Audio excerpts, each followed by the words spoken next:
मदिरालय में चले जाओ। कहा और मदिरालय में चले जाओ, जुआ खेलने के लिए चले जाओ। कहा और एक जगह कहा जहां स्त्रियों का संग हो वहां चले जाओ। क्योंकि माताओं की आदत होती है ना, जहां रहती हैं चुप नहीं रहती हैं, वो आपस में वार्ता करती ही रहती हैं। ये कलयुग का स्वभाव है। लेकिन यहाँ की माताएं चुप हैं, ऐसी बात नहीं है। यहाँ की माताएं तो हम देख रहे हैं कि बहुत ध्यान से कथा सुन रही हैं। क्या है कि एक स्वभाव बन गया है। चार जगह पर कलयुग हाथ जोड़ करके खड़ा हो गया, महाराज क्या ये माँ की आवाज थोड़ा बढ़ाओ, खींच रहा है। कहा कि क्या ये दे दिया, जैसे शक्ल देखी थी हमारी वैसे दे दिया। शक्ल तो हमारी देखा आपने गड़बड़ है, वैसे स्थान दे दिया। अरे काद कमरा अच्छा भी दे देते कि हमारे गेस्ट भी आएंगे तो वहीं पर बैठाएंगे ना।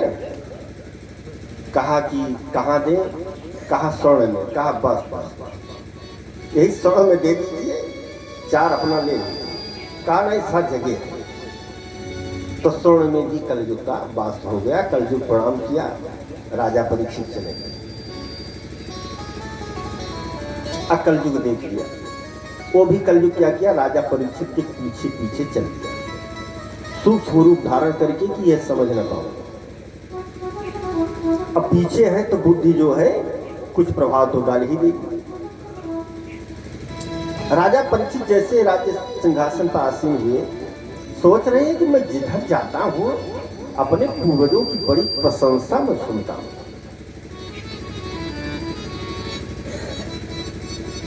बहुत प्रशंसा सुनता हूं कि बहुत बड़े विजयी थे। तो चल करके देखते हैं इनकी कुछ धरोहर है। तो आकर के इनकी धरोहर देखने लगते हैं कि किसी राजा से कुछ जीत करके रखे हैं, कुछ माल डाल। तो जैसे धरोहर देखने के लिए उद्यत हुए, वैसे होता क्या है कि एक मुकुट दिखाई पड़ा, स्वर्ण का लपलपाता। जरासंध वो मुकुट ले लिया और मुकुट ले करके राजा परीक्षित ने अपने सर पर धारण, और जैसे सर पर धारण कर लिया कि कलयुग का स्थान था सोने में, आकर के वहीं बैठ गया मस्तक पर। और मुकुट किसका था, जरासंध। जरासंध का वध जो है भीम ने किया था। और जरासंध राक्षस का मुकुट राक्षसी प्रवृत्ति से पैसा कमाया गया था। एक तो ये दोष, दूसरा सोने में कलयुग का पास, दोनों हो गया। राजा परीक्षित की बुद्धि जो है विकृत कर दिया कलयुग ने। गांव में भी कहते हैं ना, जैसे खाए अन्न वैसे हुए मन। माताएं हमारी अक्सर कहती हैं। तो कहने का मतलब सबके यहाँ भोजन भी नहीं करना चाहिए, सोच समझ करके सबके यहाँ अन्न ग्रहण करना चाहिए। अब कुछ भी लेना चाहिए तो सोच समझ करके। आज सोचे समझे नहीं, मुकुट धारण कर लिए। मुकुट धारण जैसे किए, सोचा कि अब चल रहे हैं, अब शिकार खेलने के लिए जंगल चलेंगे। और जंगल जैसे पहुंचे, आंधी आ गई, मार्ग भ्रमित हो गए। आंधी जब समाप्त हुई तो घूमते घूमते एक ऋषि के कुटिया पर पहुंचा। उस समीक ऋषि अपनी आत्मा परमात्मा में लगा करके बैठे थे, ध्यान कर रहे थे। और राजा साहब पहुंच गए, आवाज लगाया, अरे महात्मन जरा पानी ले आओ, जल पीना है। तो महात्मा की आत्मा तो परमात्मा में लगी है, कहां से ले आए। अब परीक्षित सोच रहे हैं, परीक्षित को तो नहीं सोच रहे हैं, उनकी बुद्धि तो सदैव उत्तम थी। वही कलयुग सोचवा रहा है कि देखो ये महात्मा ढोंगी बाबा, ये बैठा है, सोच रहा है कि दरवाजे पर राजा साहब आए हैं। और इनका कौन सत्कार करे, ऐसा आंख मूंद करके ध्यान लगा करके तपस्या में बैठ गया है, ये ढोंगी है कहीं का। क्योंकि वही कलयुग ये बुद्धि सोचवा रहा है और कभी सोचा नहीं था। जब ऐसा सोच लिया तो कहा रुको भी बताते हैं। वहीं पर एक मरा हुआ सर्प पड़ा हुआ था, उसको लिया, कहा अभी ये भागेगा, जो समाधि लगाया है जब गले में पड़ेगा, धनुष प्रत्यंचा से लिया और गले में लपेट लिया। लेकिन समाधि असली बाबा सच्चे कहीं नहीं हिले, लपेट करके चले गए। इधर बच्चों ने देखा तो जाकर के समीक का पुत्र श्रृंगी जो है कौशिकी नदी में स्नान कर रहा था, बता दिया अरे तुम स्नान कर रहे हो, तुम्हारे पिताजी के गले में किसी ने मरा हुआ सर्प डाल दिया। श्रृंगी तो क्रोध करके जल लिया हाथ में और मंद से अभिषिंचित करके श्राप दे दिया। कहा कि आज जिसने हमारे पिताजी के गले मरा हुआ सर्प डाला है, आज के 7वें दिन इसी सर्प के काटने से उसकी मृत्यु हो। श्राप देकर के अब पिताजी के पास आया। जैसे पिताजी के पास आया, सर्प को निकाला और गले में पकड़ लिपट करके रोने लगे। समाधि खुली। समीक ऋषि ने कहा बेटा क्यों रो रहे हो? कहा पिताजी क्या बताएं, आपके गले में किसी ने मरा हुआ सर्प डाल दिया था, हमने श्राप भी दे दिया। कहा श्राप दे दिया? कहा जब ध्यान लगा करके देखा कि किसने डाला, समीक ऋषि ने कहा क्या बताएं बेटा, बहुत बड़ा अनर्थ हो गया। कहा क्या हुआ? कहा वो राजा परीक्षित और भारत भूमि को अब ऐसा शासक कभी नहीं मिलेगा, ईमानदार सच्चा संतों एवं ब्राह्मणों की सेवा करना। ये तो बहुत अनर्थ हो गया।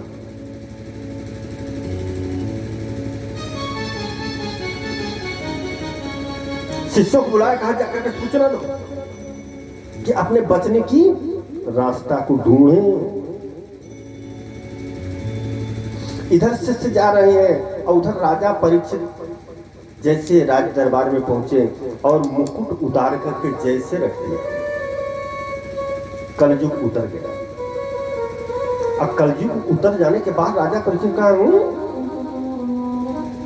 जिसके वंश में कभी स्वप्न में भी ब्राह्मणों का अपमान, संतों का अपमान नहीं हुआ, वो राजा परीक्षित इस वंश का कलंकी है जो कि एक संत की, तपस्वी संत के गले में सर्प डाल दिया। चलते हैं क्षमा मांगने के लिए, और जैसे रास्ते में जा रहे हैं कि समीक ऋषि के दूत मिल जाते हैं। कहा बचने की व्यवस्था करो। अब तो राज दरबार से घोषणा हो, घोषणा यह हुई कि कैसे बचा जाए। अब जितने साधु संत महात्मा सब आ गए, सबने विचार किया कि भाई कैसे बचा जाए। मृत्यु तो सबकी निश्चित है, लेकिन सर्प काटने से अकाल मृत्यु होगी, 10,000 वर्ष प्रेत योनि में रहना पड़ेगा। इतने धर्मिष्ठ राजा सबने कहा कि श्रीमद् भागवत की कथा अगर सुन ले, धन्या भागवती वार्ता प्रेत पीड़ा विनाशिनी। श्रीमद् भागवत की कथा किसी को अध्ययन नहीं था, 88,000 ऋषि थे। इतने में 16 वर्ष के थे सुखदेव स्वामी। सुखदेव स्वामी वस्त्र नहीं पहनते थे, निर्वस्त्र होकर के वो भी सुने तो कहा कि ठीक है, हम संत हैं, संत का कार्य है कि अपने राजा की रक्षा करना, और राजा की का कार्य है कि अपने प्रजा की रक्षा करना। दोनों का कार्य एक है। हम भी चलते हैं। सुखदेव स्वामी आ रहे हैं, बच्चे गांव पे देख रहे हैं, सोचते हैं पागल बाबा आ रहा है, ढीला मारते हैं, लेकिन वो तो संत है। महिलाएं देख करके मुंह मोड़ लेती हैं, देखो ये 16 वर्ष का हुआ, ये वस्त्र नहीं पहना है, सोचती हैं कि पागल है, नंग दिरंग जा रहा है। और राजा परीक्षित के सभा में जैसे पहुंचते हैं 88,000 इस दुनिया ने देखा, साष्टांग प्रणाम कर। राजा परीक्षित ने भी सोच लिया कि कोई बहुत बड़ी महान विभूति जो कि हमारे यहां मेरी रक्षा करे। कहा कि ऐसा है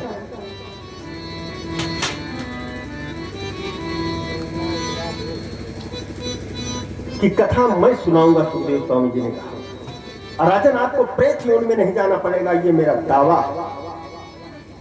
कहा ठीक है महाराज, व्यवस्था बताइए। व्यवस्था बताया उन्होंने,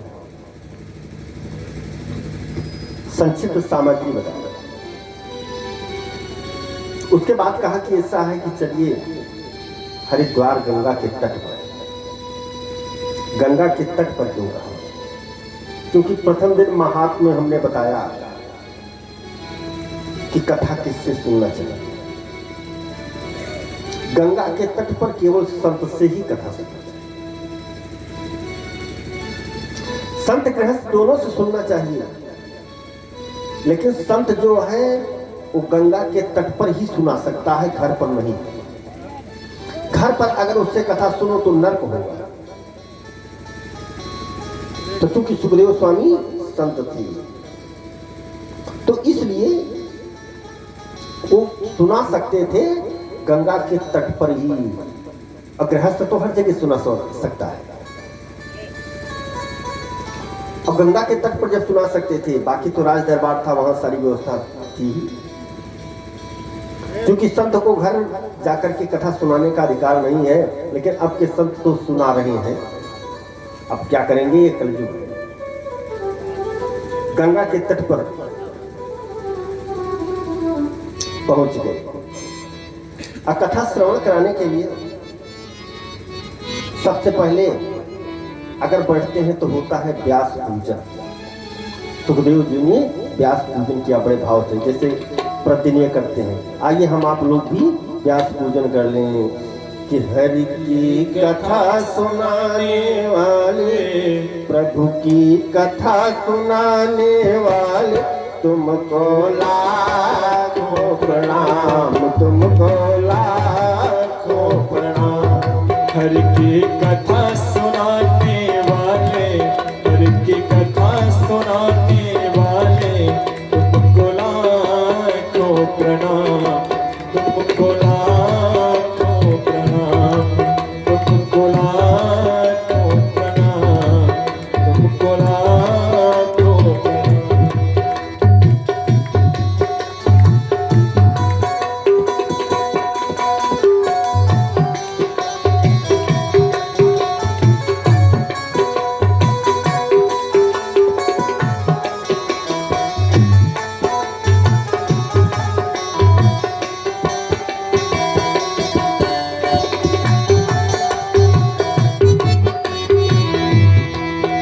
अब लेकर विष का प्याला जा रहे थे अमके गाना। हम लेकर विष का प्याला जा रहे थे अमके गाना। अमृत पान कराने वाले, प्रभु सुधा पिलाने वाले, तुमको लाखों प्रणाम, तुमको लाखों प्रणाम।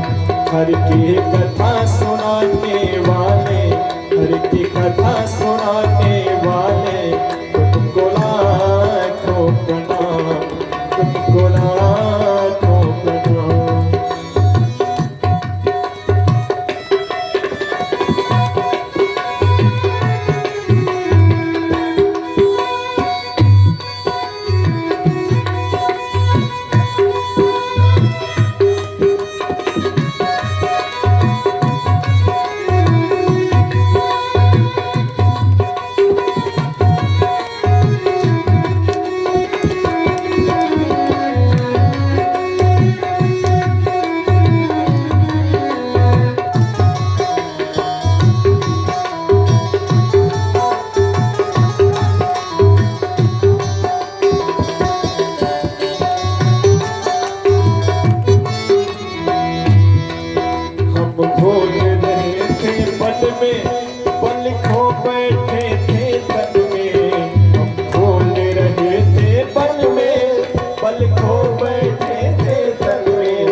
लाखों प्रणाम, तुमको लाखों प्रणाम। हरि की कथा सुनाने वाले, सच्ची राह बताने वाले, तुमको लाखों प्रणाम, तुमको लाखों प्रणाम। राजा परीक्षित ने सुखदेव भगवान से कहा, प्रभु प्रियमाणम किम कर्तव्यम, जिस व्यक्ति की मृत्यु सुनिश्चित हो गई हो उसे क्या करना चाहिए। और यहाँ पर जितने लोग बैठे हैं सबकी मृत्यु होनी ही है 7 दिन में। और कहता है वक्त, तुम घट घट अंतर्यामी, हम पतित और अभिमानी। तुम घट घट अंतर्यामी, हम पतित और अभिमानी। प्रभु का दर्श कराने वाले, हरि का दर्श कराने वाले, तुमको लाखों प्रणाम, तुमको लाखों प्रणाम। हरि की कथा सुनाने वाले, सच्ची राह बताने वाले, तुमको लाखों प्रणाम, तुमको लाखों प्रणाम।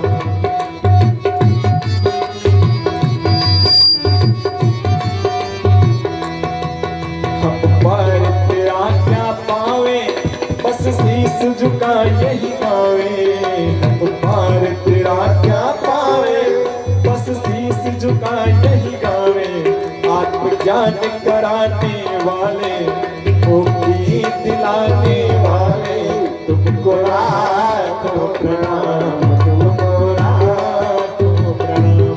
हरि की कथा सुनाने वाले, हरि की कथा सुनाने वाले, तुमको लाखों प्रणाम, तुमको लाखों प्रणाम, तुमको लाखों प्रणाम, तुमको लाखों प्रणाम। कथा में सबसे पहले व्यास पूजन किया जाता है। सबसे दिन जो कथा में पहले आता